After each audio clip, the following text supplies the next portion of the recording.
हरे कृष्णा, राधे राधे। आप सभी को सनातन धर्म के 5 दिवसीय यानी 5 दिनों तक मनाए जाने वाले सबसे बड़े महापर्व दीपावली की बहुत बहुत शुभकामनाएं और साथ ही धनतेरस की भी ढेरों शुभकामनाएं। तो आज ही इस वीडियो में मैं आप सभी को धनतेरस की बहुत ही सरल पूजा विधि बताने वाली हूँ। तो धनतेरस के दिन भगवान कुबेर जी का पूजन विशेष रूप से किया जाता है। कुबेर जी धन के देवता हैं और धनतेरस के दिन कुबेर जी के साथ साथ माता लक्ष्मी, गणेश जी और धन्वंतरि भगवान जी की आयुर्वेदिक के देवता हैं। माने गए हैं कि इन सभी का पूजन साथ में किया जाता है। तो चलिए अब हम देख लेते हैं कि हमें पूजा कैसे करनी है। तो देखिए, प्रदोष काल यानी शाम के समय में यह पूजन किया जाता है। तो नहा धोकर शुद्ध होकर साफ स्वच्छ वस्त्र धारण करें और पूरे परिवार के साथ मिलकर इस दिन पूजन को करें। तो देखिए, पूजा के लिए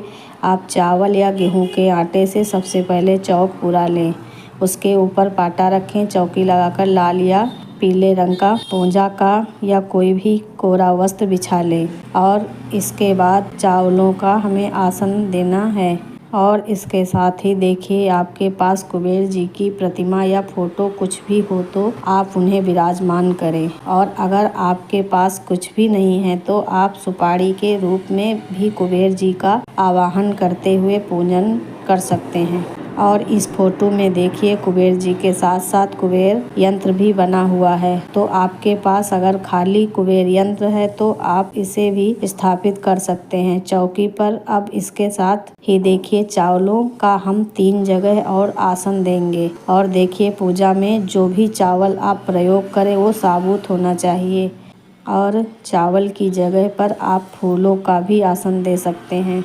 अब देखिए, आपके मंदिर में जो लक्ष्मी गणेश जी हैं जिनकी आप रोजाना पूजा करते हैं, हमें उन्हें लेना है। नए लक्ष्मी गणेश देखिए दीपावली के दिन पूजे जाते हैं। धनतेरस के दिन हमारे जो पहले के गणपति जी हैं और लक्ष्मी माता होते हैं उनकी ही पूजा की जाती है। अब देखिए, अगर आपके पास धन्वंतरि जी का फोटो या मूर्ति है तो आप उन्हें स्थापित कर सकते हैं। और अगर नहीं है तो आपको इस तरह के से एक सुपारी लेनी है और सुपारी में मौली लपेटकर इस प्रकार से देखिए धन्वंतरि जी का निर्माण कर लेंगे और इस प्रकार से उन्हें विराजमान कर लेंगे। और सुपारी में भी उनका आवाहन करते हुए हम पूजन कर सकते हैं। आप देखिए, जो भी आपने चांदी का या सोने का खरीदा हो उसे रखें चौकी पर या घर पर, जो भी नकदी आपके उसे रखें। और अगर आप रखना चाहें तो अपने ज्वेलरी भी यहाँ पर रख सकते हैं। साथ ही देखिए, हमारे यहाँ बर्तन खरीदने का रिवाज है धनतेरस पर। तो जो भी बर्तन आपने नए खरीदे हों उसे भी चौकी पर रखें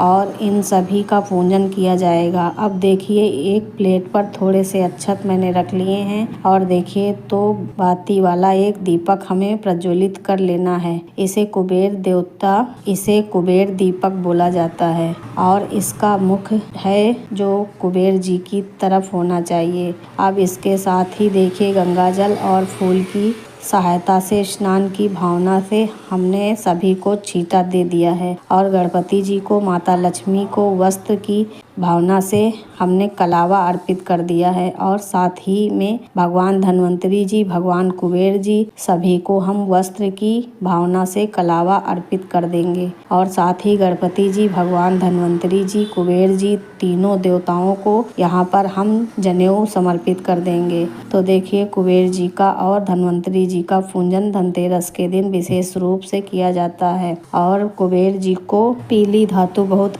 अधिक प्रिय है। तो अगर आपके लिए संभव हो तो सोने की कोई वस्तु खरीदे, ना संभव हो तो पीतल की वस्तु भी ले सकते हैं, बड़ी या छोटी कैसी भी हो। आप चाहें तो छोटा सा दिया या छोटी सी चम्मच भी पीतल की खरीद सकते हैं। पर जो भी खरीदे धनतेरस के दिन उसका पूजन अवश्य ही करें। अब देखिए, गणपति जी को, माता लक्ष्मी को, भगवान कुबेर जी को और कुबेर जी के साथ में जो नेवला है उसे भगवान धन्वंतरि जी को, कुबेर यंत्र को और कुबेर दीपक को जो भी आपने सोना या चांदी खरीदा है, नकदी रखी है, ज्वेलरी रखी है, बर्तन रखे हैं, जो कुछ भी आपने चौकी पर स्थापित किया है, हमें सबको तिलक करना है। कोई भी वस्तु हमें खाली नहीं छोड़नी है। तो देखिए धनतेरस यानी कार्तिक मास की त्रयोदशी तिथि को समुद्र मंथन के दौरान भगवान धन्वंतरी अमृत कलश लेकर प्रकट हुए थे और उनके हाथ में अमृत कलश होने की वजह से इस दिन यानी धनतेरस के दिन बर्तन खरीदने की परंपरा है।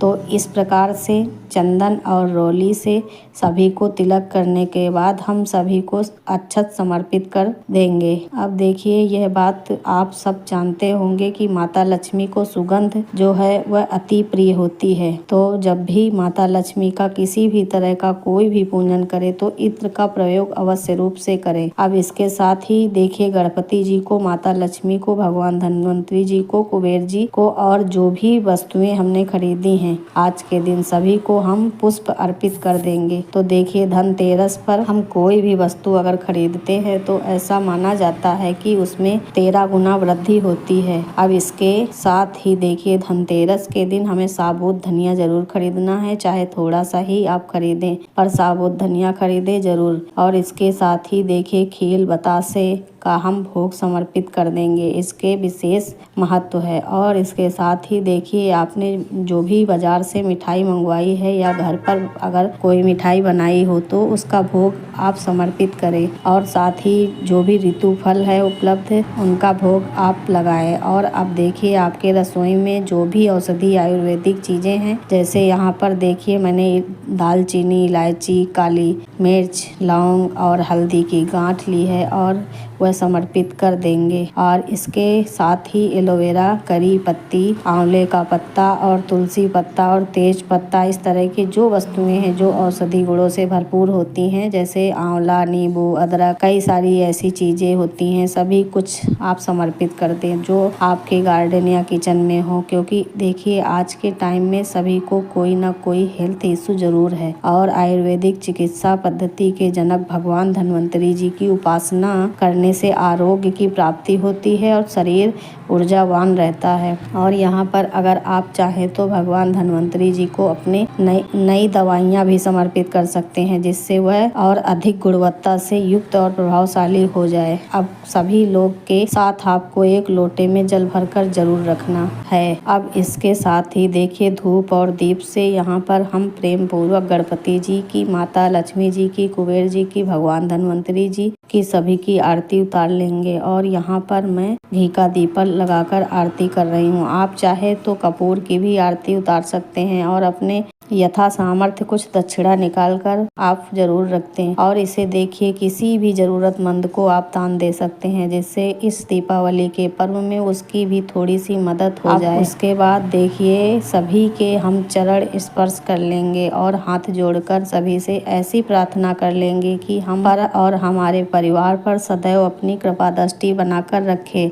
और पूजा में अगर कोई भूल हो गई हो तो उस भूल चूक को क्षमा करे और उस त्रुटि के साथ हमारे इस पूजन अर्चन को स्वीकार करें। अब इसके बाद सीधे हाथ में थोड़ा सा जल लेकर चौकी के आसपास 3 बार फेंक कर पूजा का आचमन कर ले। और देखिए अगर आपके यहाँ धनतेरस के दिन झाड़ू खरीद कर उसका पूजन किया जाता है तो आप वह भी कर सकते हैं। और किसी के यहाँ पर देखिए दीपावली के दिन झाड़ू पूजन होता है और देखिए कई लोग तिजोरी का भी पूजन करते हैं धनतेरस के दिन। और धनतेरस वाले दिन चौमुखी यम का दिया भी जलाया जाता है। और इसके साथ ही देखिए 13 दिए जलाने का भी कहीं विधान है। तो अगर आपके यहाँ जलाए जाते हैं तो आप 13 दिए जलाएं। और जो यम का दिया होता है काफी बड़ा सा जलाया जाता है, सरसों का तेल का होता है इसमें, और 4 बत्तियां बनाकर जलाते हैं। और मिट्टी का दिया तो उम्मीद करती हूँ धनतेरस पूजन विधि की